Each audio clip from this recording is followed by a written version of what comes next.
તો અંકલેશ્વરના શારદા ભવનમાં બેંક ઓફ બરોડા દ્વારા કિસાન પખવાડિયા અંતર્ગત કિસાન મેળાનું આયોજન કરાયું। આ કિસાન પખવાડિયાથી ખેતી કરતા ખેડૂતોને સમયસર લોન સહાયથી ચૂકવવા અને આત્મનિર્ભર બનવા તરફ અગ્રેસર થાય તે પ્રકારનું માર્ગદર્શન પણ આપવામાં આવે છે। બરોડા બેંક ઓફ બરોડાના ડેપ્યુટી જનરલ મેનેજર ગિરીશ મંસાનીની અધ્યક્ષતા હેઠળ યોજાયેલા કિસાન મેળા હેઠળ 28 ખેડૂત લાભાર્થીઓને કુલ 4 કરોડ 28 લાખ રૂપિયાની વિવિધ લોનનું चेकનું વિતરણ કરવામાં આવ્યું હતું।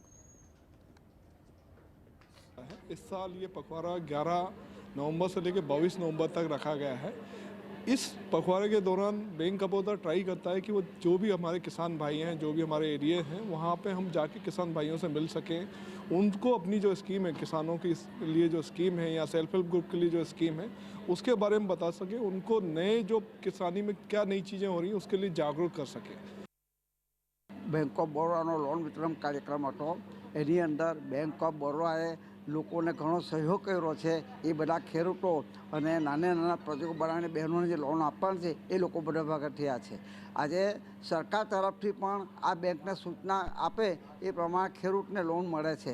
ખેડૂતને લોન લેવામાં કોઈ મુસીબત પડતી નથી અને ધારાધોરણ મુજબ જે સબસિડી આપે છે સરકાર તે પણ લોન ખાતામાં જમા થાય છે। એટલે ખેડૂતને આ સહયોગી બેંક છે એમ કહે તો ખોટું નથી। આજ રોજ બરોડા કિસાન પખવાડિયા અંતર્ગત અહીંયા એક પ્રોગ્રામ રાખવામાં આવેલો હતો, જેમાં અમે કાર લોન લીધી હતી, જેમાં અમને 60 લાખની લોન પૂરી પાડવામાં આવી છે।